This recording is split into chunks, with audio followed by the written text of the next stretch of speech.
They chained Prometheus to a rock for stealing fire. The eagle came each day to tear at his liver. The message was clear. Knowledge carries a price.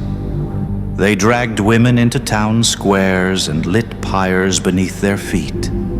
The smell of burning flesh in Salem was not just punishment. It was a warning. Some ideas are contagious. Some words are sparks in dry grass. Galileo peered through his telescope and saw the heavens move. The church declared his vision heresy, not because of the stars, but because of the thought that no authority is absolute. History repeats its ritual. Every empire builds prisons for the mind. Every tribe decides which questions must never be asked. The lesson is always the same. It was never the flame itself that terrified kings. It was the idea that someone else could hold it. One dangerous thought can shatter an empire. One forbidden question can turn a believer into a heretic. The most dangerous weapon in history has never been the sword. It has always been a single thought. And what you're about to hear will show you why. They no longer chain heretics to rocks. They no longer light pyres in the town square. But the punishment never vanished. Now it is subtler, quieter, more suffocating. The thinker is isolated. The questioner is cast out. The whisper spreads. They are dangerous. And once the word is spoken, the walls close in. Doors stop opening. Eyes turn away. The tribe forgets your name. One forbidden idea can strip you of belonging. One unguarded thought can make you untouchable. You don't even need to say it aloud. Sometimes the suspicion alone is enough. This is how societies survive. They hunt their own shadows. They build invisible cages around the mind. Step beyond those bars, and you are already condemned. But here's the secret. The more we try to bury a thought, the more it claws back to the surface. And what you're about to hear will show you why the human mind cannot kill what it most fears. Every age has its execution ground. Every age decides which thoughts are too dangerous to live. Galileo looked through his telescope and saw the heavens turn. For this, he was dragged before the Inquisition.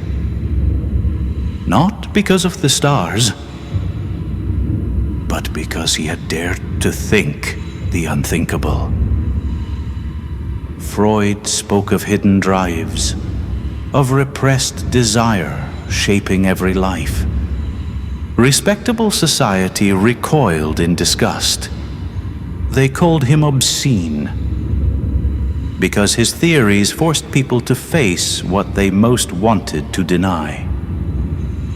In Stalin's Russia, citizens were arrested for thought crime. Not deeds, not actions. Just suspicions of what might be inside the mind. That was enough to vanish you. And long before that, the witches. Accused of consorting with the devil for no crime greater than knowledge. Herbs, dreams, charms, ordinary thoughts branded as sorcery. The village did not fear the women. They feared the ideas the women carried. Ideas spread like curses. Ideas summon forces you cannot see. Forbidden books were burned for the same reason. not because ink and paper are dangerous, but because symbols hold power. One word, whispered in the wrong ear, can unravel the order of a kingdom. But science reveals why these ideas refuse to die. The psychologist Daniel Wegner proved it.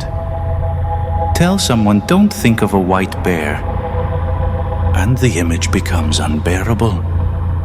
The forbidden thought grows louder, stronger, more insistent. This is the paradox of repression. Societies try to strangle dangerous thoughts, but in doing so, they feed them. Why are some thoughts branded dangerous? Because they strike at the machinery that keeps both the individual and the tribe intact. Jung called it the shadow. The part of the psyche we bury, deny, refuse to acknowledge. The thoughts you cannot think, the desires you cannot admit, the memories you cannot face. Societies have shadows too, and what we exile inside the mind or inside the culture always returns as a monster. This is projection. We see the devil in others because we cannot face him in ourselves. We burn witches because we cannot face our own forbidden hunger. We silence heretics because we cannot face our own fear of being wrong. Psychology confirms it. When a belief collides with the forbidden truth, the pain of cognitive dissonance flares in the brain. The mind scrambles to protect itself. It rejects the idea, not because it is false, but because it is destabilizing.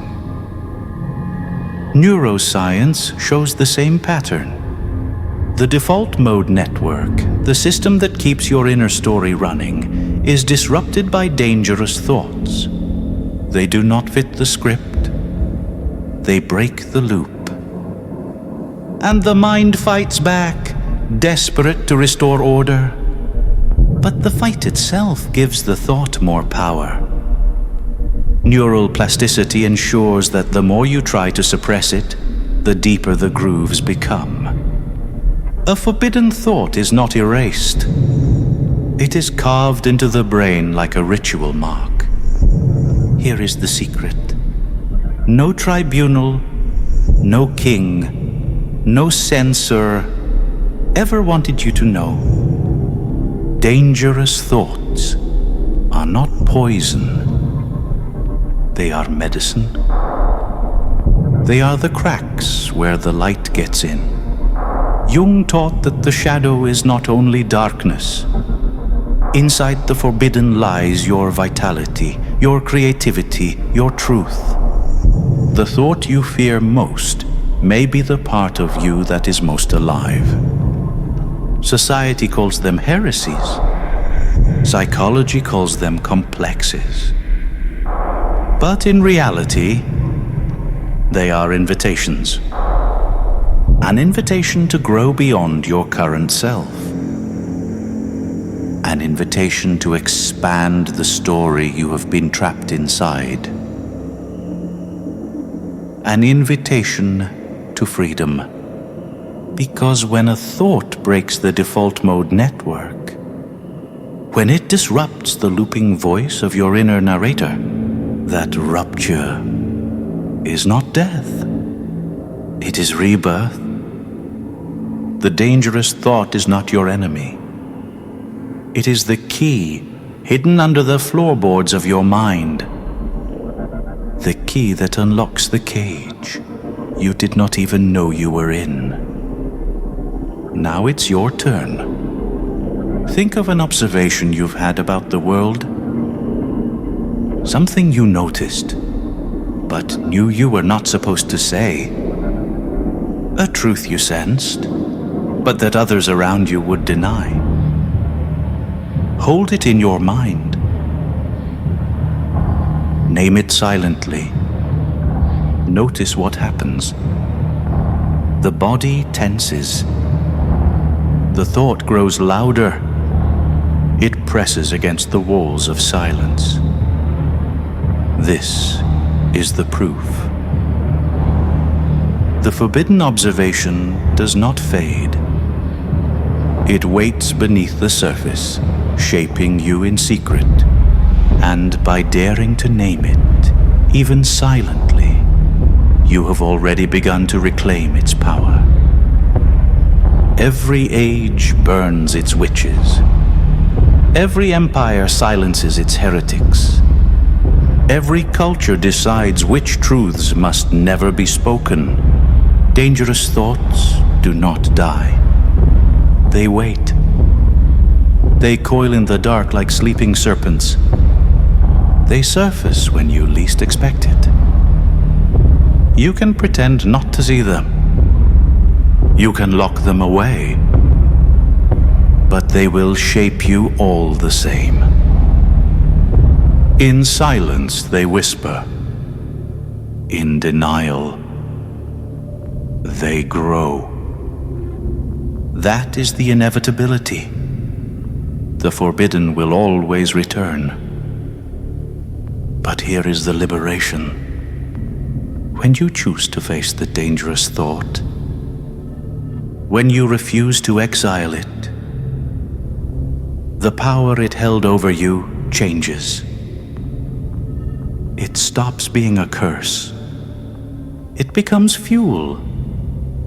It becomes fire. This is how transformation begins. The thought you feared becomes the map to a greater self. The observation you were not allowed to hold becomes the spark that lights your freedom. The dangerous thought is no longer your enemy.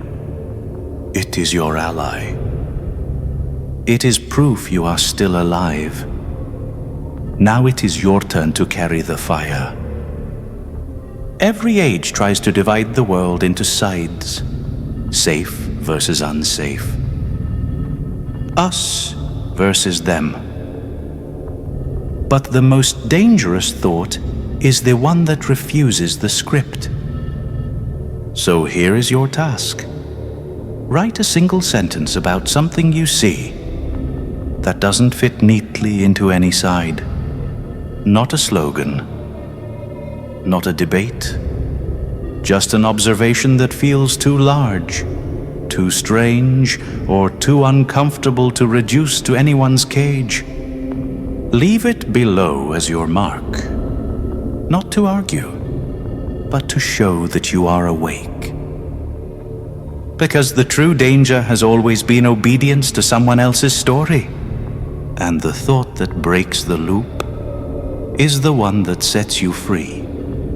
Subscribe and step deeper into the circle. This is where the forbidden becomes fuel. This is where you remember that you are not a side. You are a fire in the dark. If this video shifted something in your mind, you're ready for the next level. Download my free ritual guide in the description. No catch, just pure psychological alchemy you can use tonight. If you want to go deeper, hit the initiation playlist. It's your step-by-step journey into breaking unconscious patterns and mastering your own mind. Both links are waiting below. Your transformation starts now. Until next time.